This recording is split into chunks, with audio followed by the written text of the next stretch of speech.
Alléluia.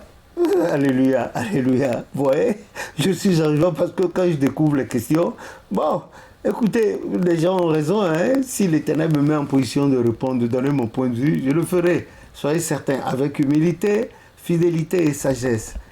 Que le nom de l'Éternel soit béni. Et d'autres devanciers aussi peuvent intervenir, hein. Il y a des gens qui ont plus de culture que moi sur le plan social, expérimental, etc. Ils peuvent intervenir. Bon, on va échanger, c'est toujours pour nous encadrer dans l'Église afin que les moments d'amertume là que connaît l'Église en ce moment puissent disparaître de notre vie et que les temps de fraîcheur arrivent dans notre vie pour la gloire de Dieu. Donc, cette fois-ci, ce message-là va vers les enfants. Le passage de Matthieu 18 dit que Jésus dit « Laissez venir à moi les enfants, car le royaume des cieux est à eux.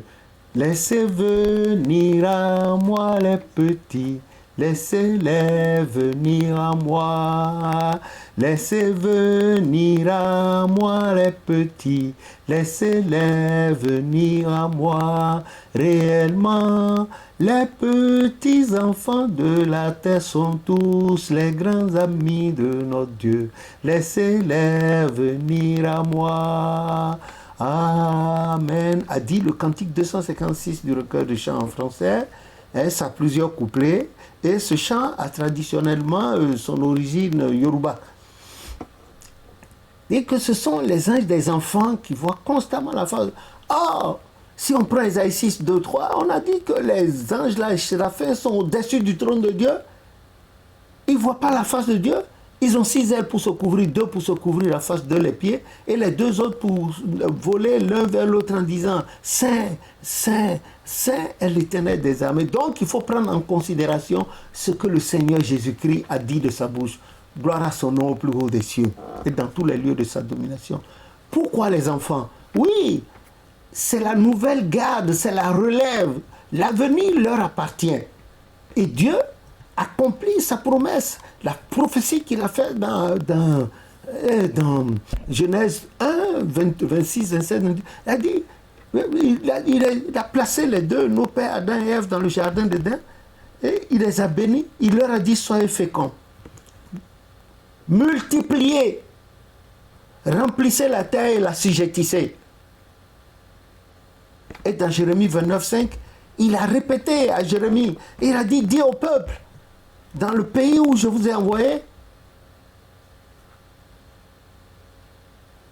soyez féconds, multipliez, faites des enfants, mariez-vous, donnez des femmes à vos enfants, des hommes à vos filles, faites des enfants, ne diminuez pas pour que sa parole s'accomplisse. La parole de Dieu s'accomplit toujours, elle s'accomplira toujours. Cela s'accomplit, les enfants viennent. Et c'est lui qui a aussi dit, dans le 5e commandement, il a dit, honore ton père et ta mère, afin que ton séjour sur la terre soit prolongé et bien prospère. Des 10 commandements, c'est le seul qui soit suivi directement de promesses. Et le Christ, dans Jean 2, n'avait pas encore commencé son ministère quand, aux noces de Cana, le vin était venu à manquer. Sa maman a dit, lui s'adressant, lui dit, mais le vin a manqué. Il a dit, mais femme, il n'y a rien, mon temps n'est pas encore venu. Mais cependant, lui qui a la parole là, a accompli le 5e commandement. Et la mère a dit, faites tout ce qu'il vous dira. Ils ont rempli les trucs. Et puis bon, quand il a prié, et quand les gens ont bu après, ils croyaient, mais c'était de la teinte du vin. Et les gens, comment? Il y avait ce bon vin, tu ne l'as pas donné depuis, etc. Bon, que le nom de l'Éternel soit béni. Si lui, notre Seigneur, le Sauveur, l'unique, a donné cet exemple, mais nous aussi, on devrait lui emboîter le pas et donner une éducation ferme aux enfants. Je vous cite 2 passages. Proverbe 24. Montre à l'enfant la voie qu'il doit suivre, de sorte que quand il sera grand, qu'il ne la quitte point. Le second, c'est Proverbe 23, verset 13. N'épargne pas la correction à l'enfant, en le frappant de la verge pour une faute que tu juges, toi étant le pater ou la mater familia. Il ne mourra pas, au contraire, tu sauveras sa vie de la fosse. de l'enfer. Cet enfer-là, je n'ai pas le temps d'expliquer ici, parce que j'ai vécu une scène que j'aimerais bien rapporter, mais ça va prendre du temps. Si Dieu le veut, on va revenir là-dessus. Mais aujourd'hui, on dit, il ne faut plus toucher aux enfants, il ne faut plus faire ceci, il ne faut plus faire ceci. Mais regardez ce qui se passe dans la réalité. Non pas que les autorités ont tort. Non, le système social a évolué jusqu'à ce point. Non pas que les autorités ont tort, parce que certains parents n'ont pas de la maîtrise quand ils veulent donner une correction à leur enfant. Des fois, ça débouche sur des scandales, des enfants meurent, ils sont gravement blessés, etc. Et ça fait un trou dans la caisse de la sécurité sociale. Il faut être prompt juste en donnant la correction. La bouche seule ne suffit pas. Il faut donner une punition. Ça peut être corporel comme là. Mais sans abus. Il faut le faire avec amour. De la même manière dont le Seigneur a dit dans Apocalypse 3, 19, moi je châtie, je reprends ceux que j'aime, qui bene amat, bene castigat, qui aime bien, châtie bien. Le Seigneur, si vous prenez le psaume 103, il dit quoi? Il ne nous punit pas à hauteur de péché. Mais autant l'Orient est éloigné de l'Occident, autant il éloigne de nous nos péchés. Et un passage d'Ézéchiel dit que Dieu, Jérémie dit que Dieu aime la miséricorde. Il pardonne nos péchés, il les met sous ses pieds et il jette le reste dans le fond de la mer. Et Jean 3, 14 et 16 a dit, car Dieu a tant aimé le monde qu'il a envoyé son Fils unique, Jésus-Christ, afin que quiconque croit en lui ne périsse point, mais qu'il ait la vie éternelle. C'est cela qui l'a conduit là-bas, là où on appelle Golgotha. Vous avez vu tout ce qu'il a subi? Moi, personnellement, quand je prends mon cas, mais j'ai fait des trucs impossibles, surtout après la mort de mon papa, devant Dieu, devant les hommes. Si c'était des hommes, mais je serais en train de croupir dans une prison, non pas la drogue, non pas l'alcool, mais l'impudicité était au rendez-vous. La prostitution, la débauche. Mais l'Éternel a eu compassion de moi à un moment donné parce que j'avais un petit travail à faire pour lui là. Il m'a chicoté, mais je suis resté là et je le supplie de me garder jusqu'à la mort. Dans cette voie, sa voie, je formule le même vœu pour vous. Les enfants sont obligés. Vous, les parents, vous êtes obligés de donner une éducation normale, spirituelle, et de la crainte de Dieu, des parents, et de respect d'autrui, des biens d'autrui, de bon comportement à vos enfants. Les enfants, vous êtes condamnés à obéir à vos parents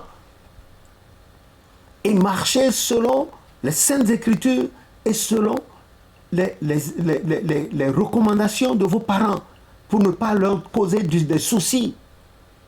Savoir avec qui aller, ne pas vous asseoir en compagnie des moqueurs, de ceux qui fument, de ceux qui boivent, de ceux qui giflent leurs parents, de ceux qui découchent. Vous devez avoir la crainte de Dieu en vous. C'est une obligation. Que vous soyez chrétien ou non, allez, vous êtes obligés de respecter les parents. Et vous êtes obligés à l'école également de respecter vos enseignants, les autorités de l'église. Vous êtes obligés dans la rue d'être correct. Quand le policier, l'agent de police vous dit « Monsieur, s'il vous plaît », vous allez poliment vers lui, il vous salue, vous répondez à vos papiers. Vous sortez poliment vos papiers, vous les lui montrez. Et vous répondez poliment aux questions. Pour éviter la matraque, ou bien d'aller vous déposer là, en garde à vue à la police. Dans les administrations, même chose. Pendant les contrôles de police ou de la police ferroviaire ou des contrôles, vous faites aussi, gardez votre patience, même si les gens sont, vous là, vous savez qu'il y a un Dieu qui vous suit. Vous avez reçu une éducation correcte. Donc vous répondez poliment aux gens, à la maison, vous ne volez pas. Vous ne vous battez pas et vous ne sortez pas des mots grossiers entre vous. Et vous apprenez surtout à être propre. Et vous lavez. Si c'est le temps des vacances, le matin, vous lavez. Après, vous lisez un peu la Bible, vous priez, allez vous amuser. À midi, vous mangez, vous reposez. Dans l'après-midi,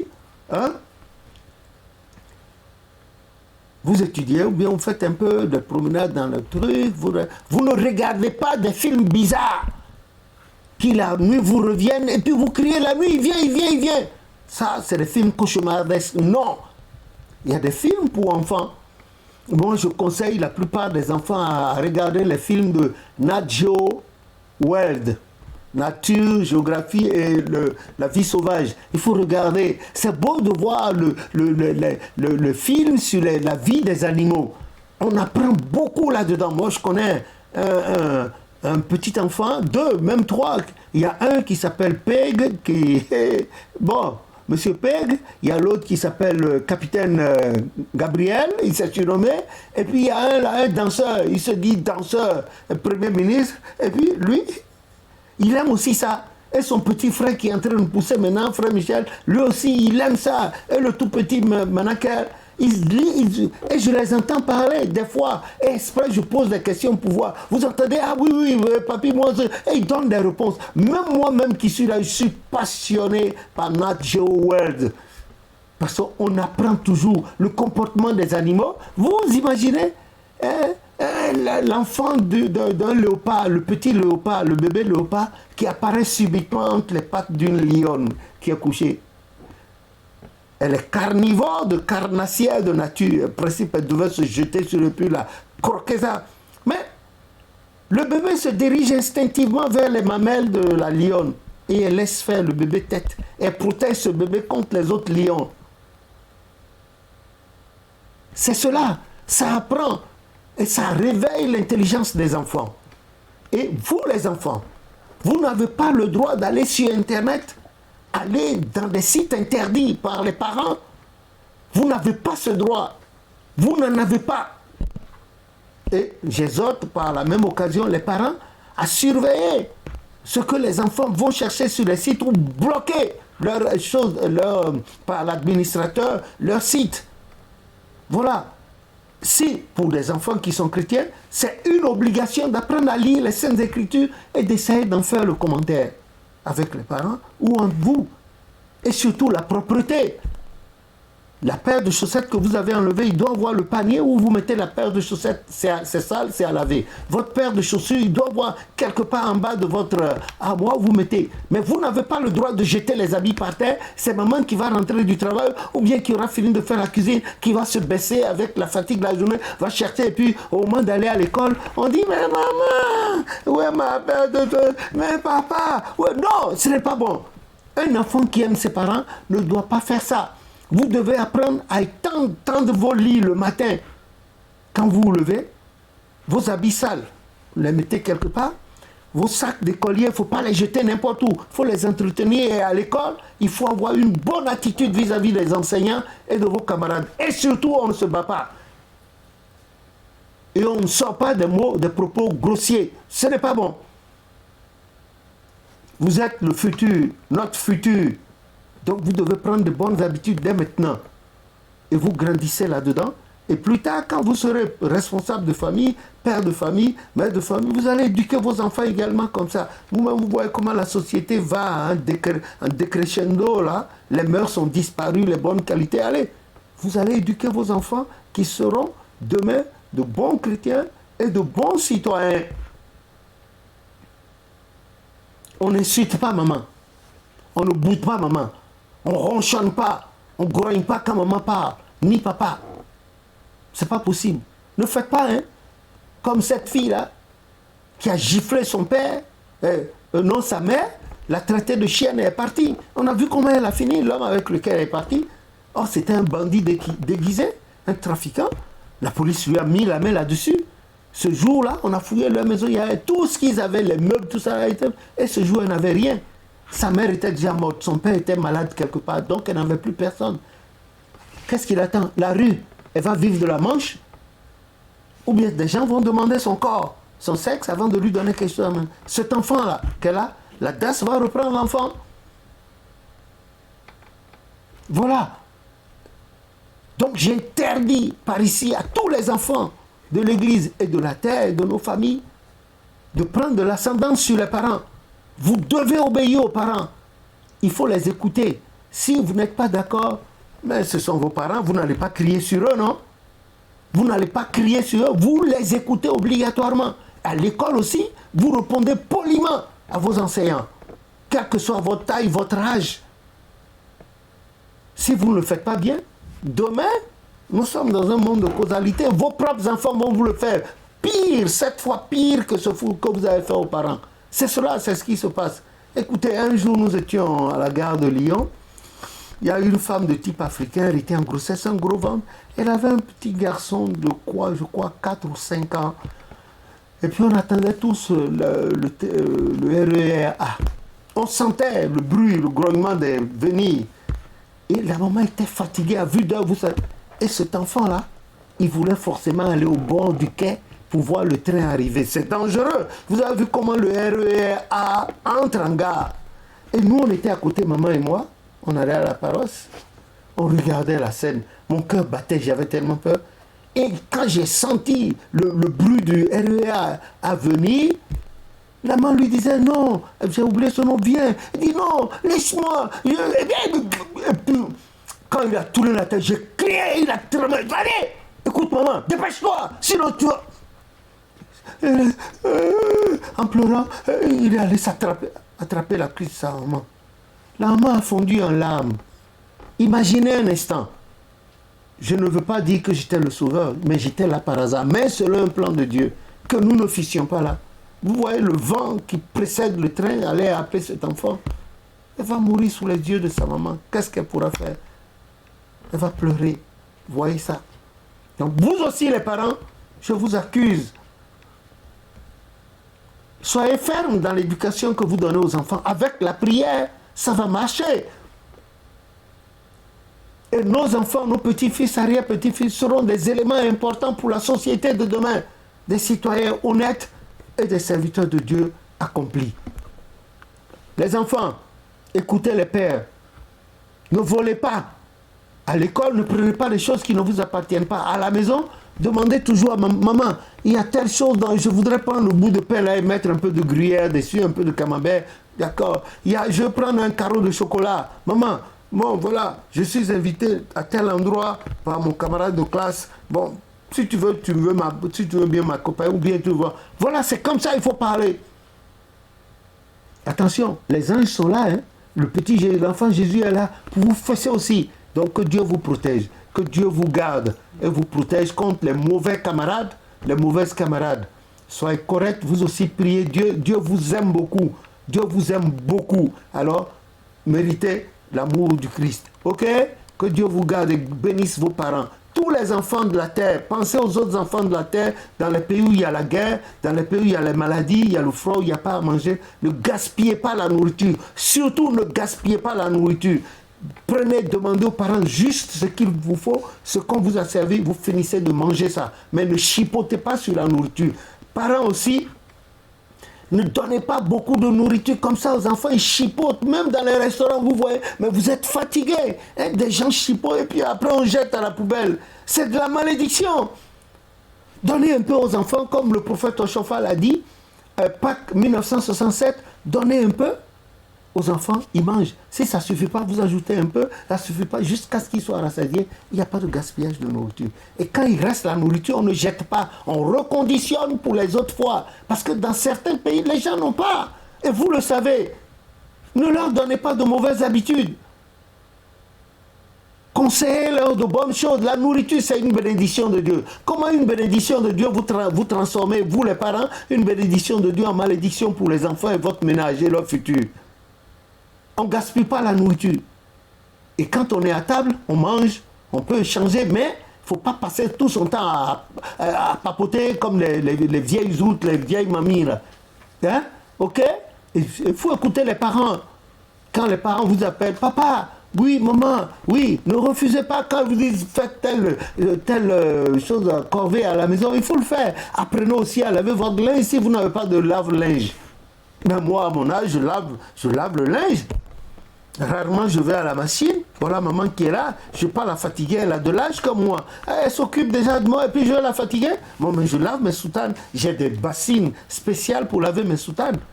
Et tout ce que je porte sous les soutanes, je ne les porte pas pour aller en ville. Vous aussi, soyez propres. Vous avez votre linge pour aller à l'église. Et le linge que vous portez un peu partout. Donc, pour terminer, je vous souhaite de bonnes vacances. Quand vous allez au parc, vous amusez, évitez les jeux violents, les jeux brutaux. Hein, ne touchez pas surtout aux armes. Ne faites pas ce que les enfants font. La dernière fois, il y a quelques jours sur Internet, il y a un enfant de 12 ans qui a tué sa mère. Il y a une petite fille qui s'amusait avec sa petite soeur. Elle a trouvé le revolver et puis elle a tiré. La petite, vous voyez, évitez ces choses-là. Non, non, vous n'êtes pas dans ça. Que Dieu vous bénisse et bénisse vos parents. Et nous aussi, et bénisse le pays dans lequel nous sommes, ainsi que le monde entier et tous les enfants de la terre, au nom de Jésus notre Sauveur. Amen. Merci à vous.